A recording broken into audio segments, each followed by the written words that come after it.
And welcome to Washington Today on C-SPAN Radio for Tuesday, February 20th, 2024. The United States vetoes another United Nations Security Council resolution that calls for a ceasefire between Israel and Hamas in the Gaza Strip. But the U.S. offers its own resolution that calls for a temporary ceasefire tied to the release of more than 100 Israeli hostages held by Hamas. President Joe Biden says he will reveal a sanctions package against Russia in response to last week's reported death of Russian opposition leader Alexei Navalny. It'll come at the end of the week, near the 2-year anniversary of Russia's invasion of Ukraine. President Biden telling reporters on Monday that he's willing to meet with House Speaker Mike Johnson about aid to Ukraine, which has passed the Senate but not the House, amid continuing disagreements over what U.S. border security provisions might be added. We'll hear from the White House Press Secretary Karine Jean-Pierre. Republican presidential candidate Nikki Haley says, "I'm not going anywhere," vowing to stay in the race against the other major candidate, Donald Trump, even if she loses her home state of South Carolina, which holds its primary this Saturday, and polls indicate she probably will lose. Vice President Kamala Harris in Pittsburgh announcing $5.8 billion for clean water infrastructure projects, including replacing lead pipes. Montana's Governor Greg Gianforte, Republican, is in Washington talking about affordable housing reform in his state. And the Supreme Court does not accept a case challenging the admissions policy of a prestigious magnet high school in Northern Virginia that sought diversity without explicitly using race, but which the plaintiffs say discriminated against Asian American applicants. We'll talk about that with Josh Gerstein, Politico's senior legal affairs reporter. Associated Press at the United Nations in New York City reports the United States vetoed an Arab-backed UN resolution Tuesday demanding an immediate humanitarian ceasefire in the Israel-Hamas war in the embattled Gaza Strip. The vote in the 15-member Security Council was 13-1, with the United Kingdom abstaining, reflecting the wide global support for ending the more than 4-month war that started with Hamas's surprise invasion of southern Israel that killed about 1,200 people and saw 250 others taken hostage. Since then, more than 29,000 Palestinians have been killed in Israel's military offensive, according to the Gaza Health Ministry, which does not distinguish between civilians and combatants, but says the majority are women and children. It was the third U.S. veto of a Security Council resolution demanding a ceasefire in Gaza. That was from Associated Press. The resolution was sponsored by Algeria. That country's ambassador to the UN, Amar Benjama, presented it. The draft resolution underscores key elements, including 1. A humanitarian ceasefire. 2nd. Unhindered aid delivery to all parts of the Gaza Strip. 3rd. Rejection of forced displacement of Palestinians. 4. Compliance with provisional measures ordered by the International Court of Justice. And 5th and last, the imperative for all parties to respect their obligations under international humanitarian law. Madam President, throughout this process, we have heard calls to give time to a parallel track in order to preserve its chances, with concern raised that any action from the Council would jeopardize this effort. However,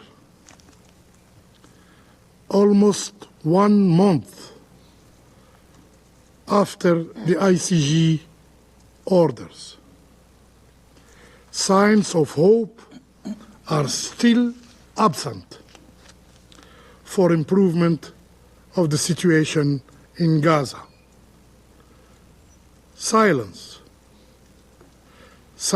we contend, is not a viable option. Now is the time for action and the time for truth. The Algerian ambassador to the United Nations, Amar Benjama, offering the ceasefire resolution at today's UN Security Council meeting. The U.S. ambassador to the UN, Linda Thomas-Greenfield, explained why the United States was vetoing this resolution. She also spoke about an alternative resolution being circulated by the U.S.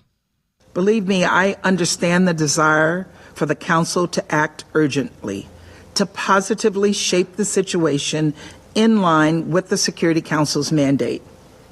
Still, that desire cannot blind us to the reality of the situation on the ground. It cannot come at the expense of undermining the only, and let me repeat, the only path available toward a longer, durable peace.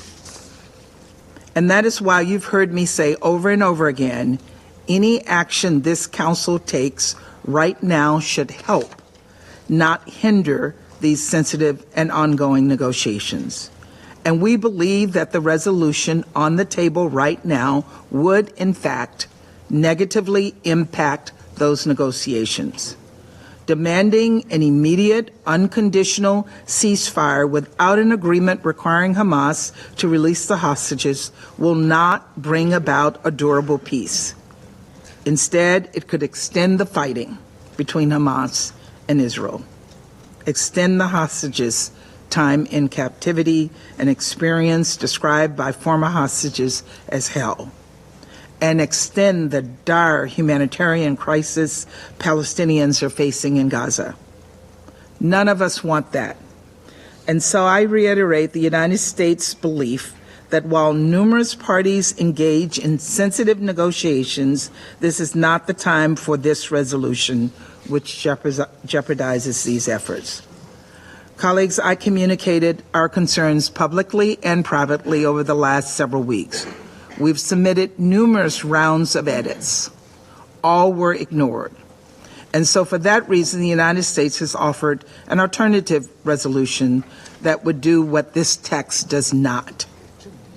Pressure Hamas to take the hostage deal that is on the table and help secure a pause that allows humanitarian assistance to reach Palestinian civilians in desperate need. Again, there's much more we all agree on, and the alternative resolution put forward by the United States is rooted in those shared beliefs. To start, in line with President Biden's comments last week, our text calls for a temporary ceasefire in Gaza as soon as practicable, based on the formula of all hostages being released. Last I checked, no one here opposes this. A majority of us also agree that it's time for this Council to condemn Hamas. We know because you provided that feedback to Russia on its PRST and to Algeria on its resolution, a feedback that was inexplicably ignored.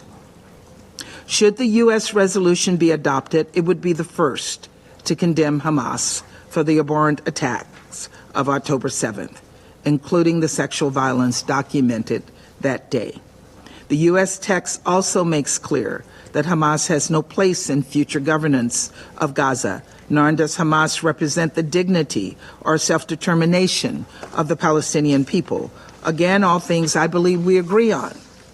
In addition, our draft states there can be no reduction of territory in the Gaza Strip and rejects, as we have before in Resolution 2720, any forced displacements of civilians in Gaza. It also highlights the concerns many council members have regarding the fate of civilians in Rafah, making clear that under current circumstances, a major ground offensive into Rafah should not proceed.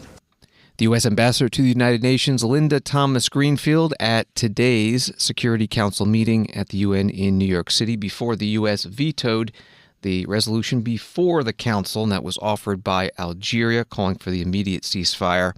Reuters reports that the U.S. plans to allow time for negotiations and will not rush to a vote on this alternative being offered. Staying in the Middle East, from the Associated Press, Despite a month of U.S.-led airstrikes, Yemen's Iran-backed Houthi rebels remain capable of launching significant attacks. This week, they seriously damaged a ship in a crucial strait and apparently downed an American drone worth tens of millions of dollars. The Pentagon did get asked about that MQ-9 Reaper drone that went down Monday morning near the Houthi-controlled areas of Yemen. And Sabrina Singh, Pentagon deputy spokesperson, says it was likely shot down by a Houthi surface-to-air missile. Confirmed that a U.S. MQ-9 Reaper was shot down near Hadida. Was it shot down over land or over sea? Has the U.S. recovered this aircraft? What more can you give us about Sure. So I can confirm that on February 19th, a U.S. MQ-9 was downed or went down off the coast of Houthi-controlled areas in Yemen, in the Red Sea. Initial indications are that it was shot down by a Houthi surface-to-air missile. In terms of recovery options, I know CENTCOM is looking into that, but I don't believe it has been recovered at this time. The Pentagon deputy spokesperson Sabrina Singh at her news conference at the Pentagon, and later she was asked by a reporter what this loss of a drone means in the larger context of the military operations in the Middle East. Thanks, Sabrina. With the U.S. losing another MQ-9 over Yemen, does the DoD view these as expendable? Has there been a decision made to take greater risks with these assets for the greater good, so to speak? Why not use manned platforms that don't fly as low and slow and pose a risk of getting shot down? Yeah, thanks, Chris, for the question. Again, these are platforms that are available to the commander. He makes these decisions. There is a certain amount of risk that is incurred whenever we fly these to ensure that freedom of navigation is upheld, the rule of law is upheld. And of course, there's a certain amount of risk. And of course, we care about that risk. These are multi-million, billion-dollar platforms. And the commander is using them to keep commercial mariners safe, to keep our U.S. service members that are safe in the Red Sea and the Gulf of Aden.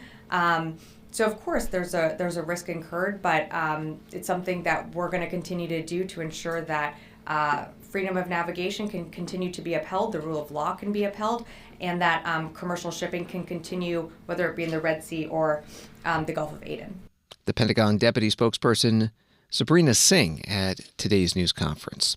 Turning to the war between Russia and Ukraine, President Joe Biden says the U.S. will impose additional sanctions on Russia in response to the death of Alexei Navalny, a prominent Russian opposition leader, last week in a Russian prison.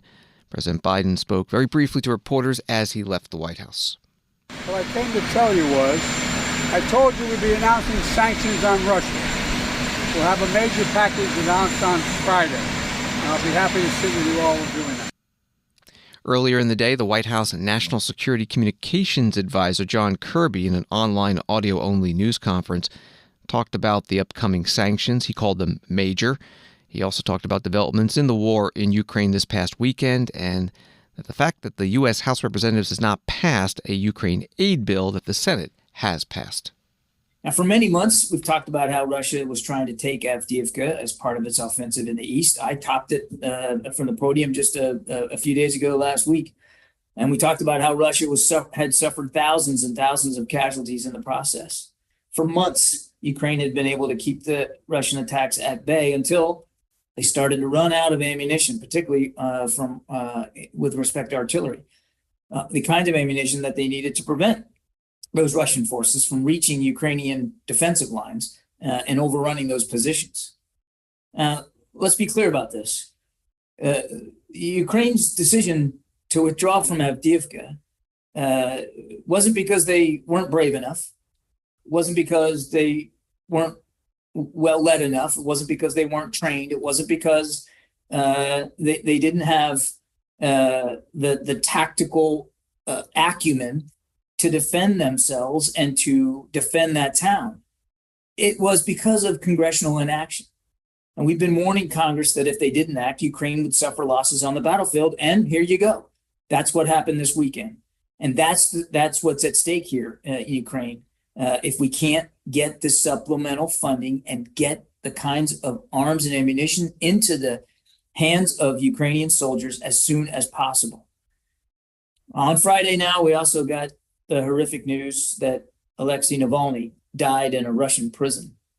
As you heard the president say, Mr. Navalny had courageously stood up to the corruption, the violence, and all the malicious activity that the Putin government had been doing.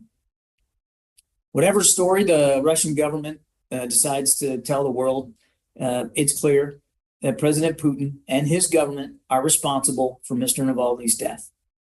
In response, at President Biden's direction, we will be announcing a major sanctions package on Friday of this week to hold Russia accountable for what happened to Mr. Navalny, and quite frankly, for all its actions over the course of this vicious and brutal war that has now raged on for 2 years.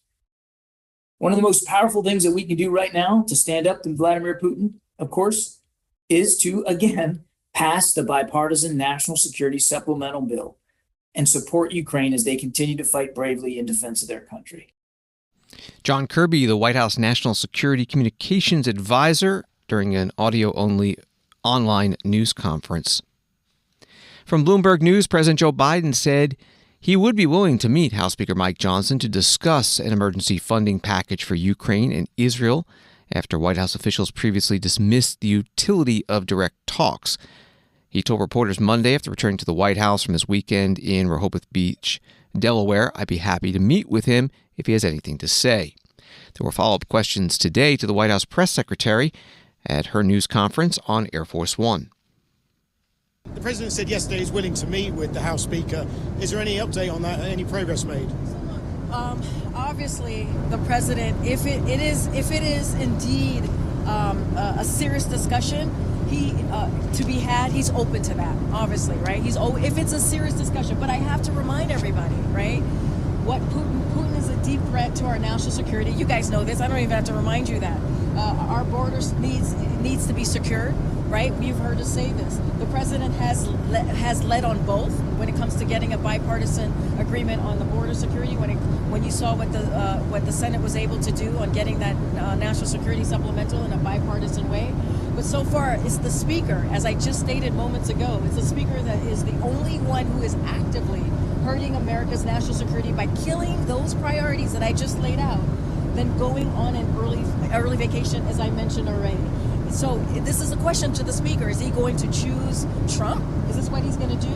And his own internal politics over the doing what's right for the Ukraine, doing what's right for our national security, doing what's right for our border, doing what's right for Israel and the Palestinian civilians, and let's not forget the Indo-Pacific. If so, let's have that real discussion. Let's have a serious, good faith discussion. But we all know where the speaker stands already, and he's playing politics on this. What does a serious discussion entail? How is that different than the last conversation they had? Here's the thing. We know that the Senate already has put forth a bipartisan agreement passed 70 to 29 on the floor of the Senate to deal with the national security, right? They've also came together to deal with border security. And what we keep hearing from the speaker, this is why it's kind of bizarre, right? Because they keep swinging, right? They keep saying we must have bipartisan border legislation now. To where on earth did this bipartisan border legislation come from? Get it away from me. Would like to talk about reversals, right? It's just bizarre. I mean, this is the speaker. This is the speaker of the House who goes from one side to another and doesn't actually know what he wants. So it's up to him. Is he really serious about having a conversation? But it's in front of him, right? The agreement that came out of the Senate to deal with the national security, it's in front of him. There was an agreement on the border. It's in front of him. He keeps saying these things are dead. And so the president's like, okay, well, if it's a serious conversation, let's have it. But he's not serious. He isn't. Where's the seriousness coming from the speaker right now? On Rob's question, you said no, there is no update on a meeting with Speaker Johnson and the president? What I'm saying is we are open to having a serious conversation if there is one to be had. But I'm also laying out where the speaker has been for the past couple of weeks on this. He's not serious about this, right? I mean, you guys have written about how he swung from back and forth on this issue. The White House Press Secretary Karine Jean-Pierre taking reporters' questions on Air Force One. Senator John Cornyn, Republican from Texas, posting, "Enough kabuki. We welcome the president's reversal and openness to meeting with Speaker Johnson about the best path forward for securing the nation. It's long overdue. We look forward to hearing from the White House when he'll be available for a one-on-one meeting that the Speaker has requested for weeks." Wall Street Journal reports a Russian court upheld the detention of Wall Street Journal reporter Evan Gershkovich, whom the U.S. government deems to be wrongfully detained following recent remarks by President Vladimir Putin that he is open to a prisoner exchange for the journalist's release. Tuesday's rejection of the latest appeal by Gershkovich's lawyers means he is set to remain behind bars until at least March 30th, which would mark more than 1 year since he was taken into custody on an allegation of espionage that the Journal and the U.S. government vehemently deny. That was the Wall Street Journal reporting. The U.S. ambassador to Russia, Lynn Tracy, made a statement today outside the courthouse in Moscow. I've just left the Moscow City Court, where the court has denied the appeal of Evan Gershkovich's latest extension of detention. Evan is an American journalist whom the Russian authorities have detained now wrongfully for nearly an entire year. The U.S. position remains unchanged. The charges against Evan are baseless. The Russian government has locked Evan up simply for reporting news. When the Kremlin uses lives as bargaining chips, real people suffer. Although I could not speak with Evan in the courtroom today, I expect to visit him tomorrow at Lefordova Prison, where I will check on his treatment and his well-being. The plight of U.S. citizens wrongfully detained in Russia remains a top priority for me, for my team, and for the entire U.S. government. It is unacceptable that Evan Gershkovich and Paul Whelan still languish in Russian prisons on baseless charges. The United States will not rest until Evan and Paul are free and back home with their families.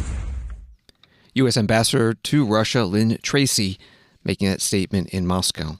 Russia's FSB Security Services says it has arrested a woman with dual U.S.-Russian nationality suspected of treason, saying she's 33 years old, a resident of Los Angeles, and she is suspected of proactively collecting funds which were subsequently used to purchase tactical medical items, equipment, means of destruction, and ammunition for the Ukrainian armed forces.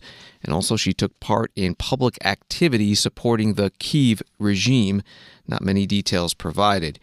More from the State Department, U.S. State Department spokesperson Matthew Miller. With respect to this most recent detention, we are aware of the case. We are seeking consular assistance that has not yet been granted. We're at limit what more we can say because of privacy laws, as I've discussed many times from this podium. And I will just say generally, as I think you are aware, Russia, when it comes to dual citizens of the United States and Russia, or dual citizens of any other country in Russia, Russia does not recognize dual citizenship, considers them to be Russian citizens first and foremost. And so oftentimes we have a difficult time getting consular assistance, but we will pursue it in all matters where a U.S. citizen is detained. State Department spokesperson Matthew Miller at his news conference in Washington. A CBS News article reads that Russian state news agency RIA Novosti posted a video from the FSB showing hooded officers handcuffing and escorting a woman in a white coat with a white hat pulled down over her eyes. Treason is punishable by up to life in prison under legislation toughened since the start of the military offensive in Ukraine. Also, an article today in the Washington Post, the man's corpse, found riddled with bullets and run over by a vehicle in Spain last week, was identified as that of Russian military pilot Maxim Kuzamov, who flew his Mi-8 helicopter to Ukraine in a dramatic defection last August, Ukrainian officials said. His apparent murder, after a very public threat to his life last year on Russian state television, has raised questions about whether this was a Russian-ordered assassination carried out on European soil. Washington Today continues in a moment. This is Rachel from C-SPAN's podcast team, along with my colleague Nate. Join us as we celebrate C-SPAN's 45th anniversary and our inaugural Founders Day campaign. It all started as a bold experiment on March 19, 1979, when C-SPAN first brought coverage of the House of Representatives into living rooms across America. Let's celebrate C-SPAN's visionary founders who believed in offering unfiltered access to the inner workings of our political process. From Congress to the White House to the courts and beyond, C-SPAN has documented history unfolding without commentary or spin for over 4 decades. Help us keep it going.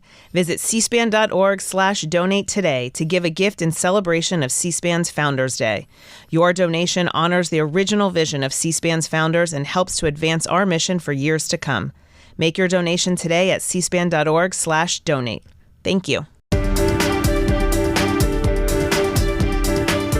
Welcome back to Washington Today, available as a podcast wherever you find your podcasts and on the C-SPAN Now mobile app, which is free. From NBC News, former South Carolina Governor Nikki Haley made it clear Tuesday in an address on the state of the GOP presidential primary that she's not going to drop out soon, even as she significantly trails former President Donald Trump in the polls. Speaking at her alma mater, Clemson University, Haley ripped into the former president, calling him a disaster for the GOP, more unstable and unhinged than when he first ran, criticizing other Republicans for being too afraid to say it out loud. That was from NBC News. Here's part of Nikki Haley's speech in Greenville. Some of you, perhaps a few of you in the media, came here today to see if I'm dropping out of the race. Well, I'm not.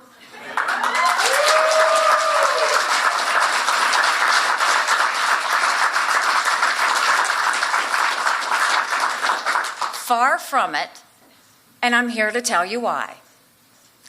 I'm running for president because we have a country to save. Since the start of my campaign, I've been focused on the real issues our country faces, the ones that determine whether America will thrive or spiral out. I'm talking about the millions of students who don't know how to read or do basic math, the families who can't afford groceries, much less a first home, the total lawlessness on our southern border. I'm talking about the murders in our cities, the fentanyl on our streets, the children who've been killed in their mom's car by stray bullets. And I'm talking about the American weakness that led to wars in Europe and the Middle East, and the urgent need to restore our strength before war spreads and draws America further in. These are the challenges I'm here to tackle. But instead of focusing on how to make America stronger tomorrow, some people want to know if I'm going to cave today. We've all heard the calls for me to drop out. We all know where they're coming from. The political elite, the party bosses, the cheerleaders in the commentator world. The argument is familiar. They say I haven't won a state, that my path to victory is slim. They point to the primary polls and say I'm only delaying the inevitable. Why keep fighting when the battle was apparently over after Iowa? Look, I get it. In politics, the herd mentality is enormously strong. A lot of Republican politicians have surrendered to it. The pressure on them was way too much. They didn't want to be left out of the club. Of course, many of the same politicians who now publicly embrace Trump privately dread him. They know what a disaster he's been and will continue to be for our party. They're just too afraid to say it out loud. Well, I'm not afraid to say the hard truths out loud. I feel no need to kiss the ring.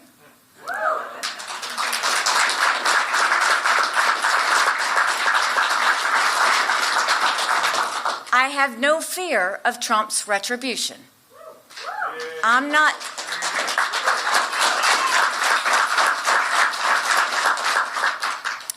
looking for anything from him. My own political future is of zero concern. Nikki Haley, Republican presidential candidate in Greenville, South Carolina. The South Carolina presidential primary is Saturday, February 24th. Donald Trump presidential campaign senior advisors Chris LaCivita and Susan Wiles have written a memo shared with reporters saying Nikki Haley does not have a path to victory and her campaign will effectively end after the South Carolina primary, because even if she does as well in the upcoming primary, South Carolina and beyond, as she did at her high water mark, New Hampshire primary, Donald Trump will still secure enough delegates to get the nomination, they say, by March 19th. They write, of course, like any wailing loser hell-bent on an alternative reality and refusing to come to grips with their imminent political mortality, we should expect more references to kings and coronations, even though the results of 5 elections overwhelmingly sent an unmistakable message. Nikki Haley doesn't represent Republicans any more than Joe Biden does. Vice President Kamala Harris traveled to Pittsburgh, Pennsylvania today, a pivotal election battleground state, along with EPA Administrator Michael Regan announcing $5.8 billion for water infrastructure projects around the country. The money comes from the $50 billion earmarked for water infrastructure in the $1 trillion bipartisan infrastructure law from 2021 that President Biden signed. The vice president spoke about the importance of clean drinking water for all Americans and paid special attention to replacing lead pipes. The Biden administration says that 9 million homes, daycare centers, and businesses get their water through toxic lead pipes. For years, parents, grandparents, grandmothers, grandfathers, aunties and uncles, people in the community have been talking about this issue and have been demanding to be seen and be heard.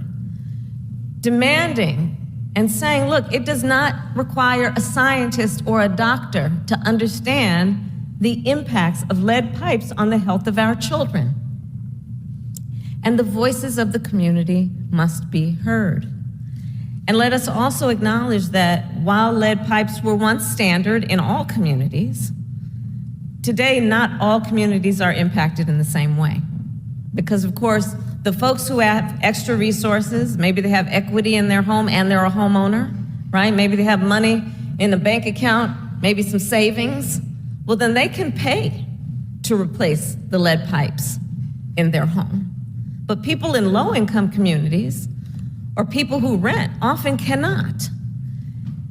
And the president and I understand that this is, yes, it is an infrastructure matter, but it is also a public health matter. It is also a public health matter. And one of the essential functions of government is to concern itself with the public health, which is why President Biden and I decided that we need to address this issue, understanding the public health crisis it can create, and then making sure that all people have access to what they need to be healthy, regardless of how much money they have in their back pocket. So we have invested billions of dollars to remove every lead pipe in our nation, including right here in Pittsburgh. And today I am proud to announce that President Biden and I are dedicating $5.8 billion in federal dollars to help remove lead pipes and to fund clean water projects across our country, which includes more than $200 million for Pennsylvania. Vice President Kamala Harris at the Kingsley Association Community Center in Pittsburgh, Pennsylvania.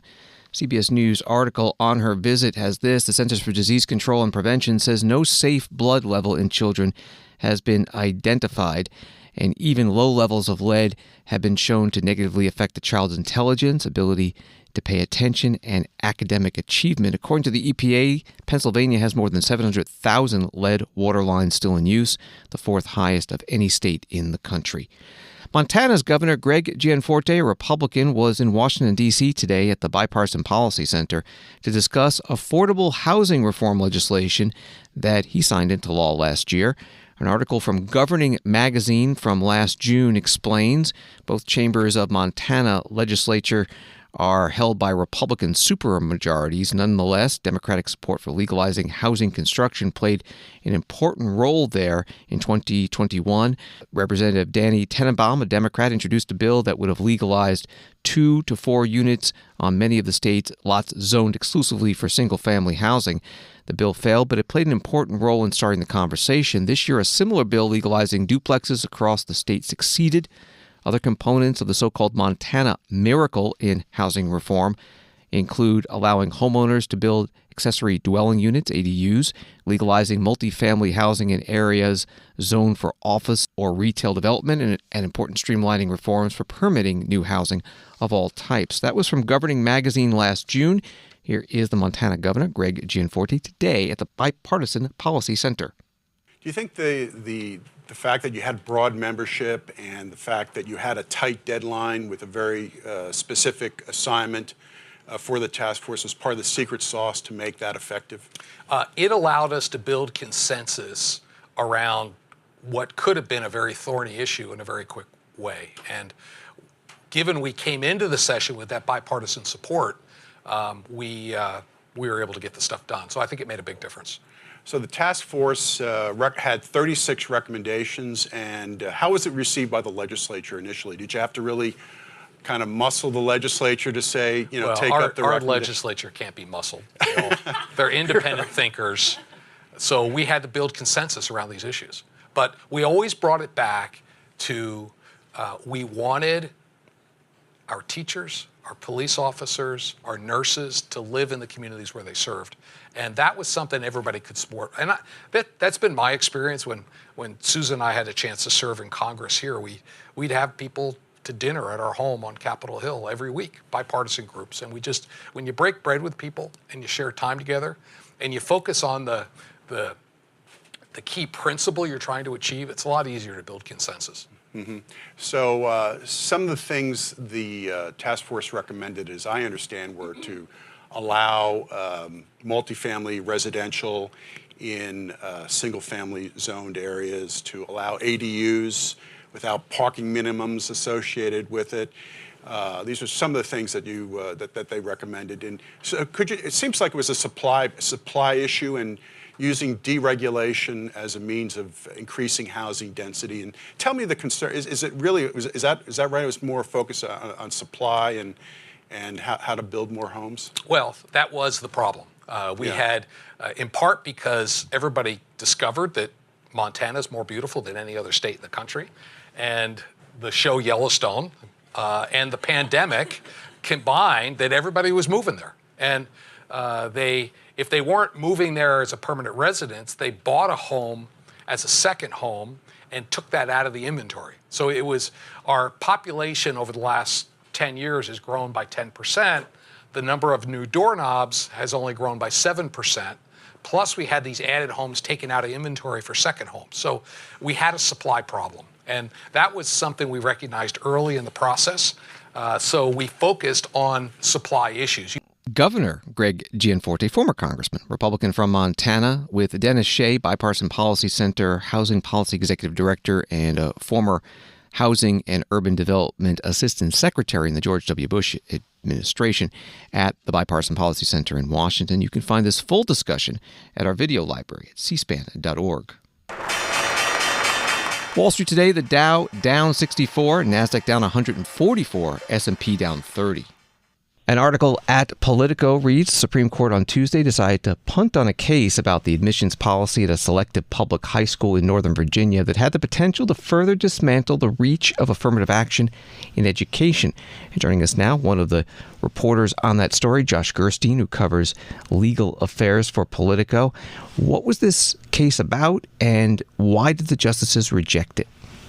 So this case stems from a lawsuit that was filed by Asian and Asian American parents, students in Northern Virginia who were interested in attending Thomas Jefferson High School. It's a science and technology magnet school that draws from a few different jurisdictions around Fairfax County in Northern Virginia. And they contended that some changes that were made to the admissions practices there to sort of de-emphasize grades, test scores, that kind of information, and emphasize other factors amounted to discrimination against Asians and Asian Americans. They filed a suit over this, and a judge initially, Judge Claude Hilton, who's based in Northern Virginia, ruled in favor of the challengers who were suing. But then the Fourth Circuit Court of Appeals down in Richmond later overturned that decision in a 2-1 ruling. And therefore, there was an appeal to the Supreme Court by the challengers, and had been sitting there for some time. And then we learned that the justices are not going to hear this case, although their refusal to do so was over a rather vociferous objection from two justices, Justice Samuel Alito and Justice Clarence Thomas, both conservative Republican appointees. Why the other justices refused to hear the case, we don't know, because as is the custom when they turn down a case, the justices making that decision don't typically tell us why they're doing so. This case was closely watched given the Supreme Court's decisions in the affirmative action cases on the college level last year. Is there a distinction between this case and those cases that might account for the fact that they didn't take it?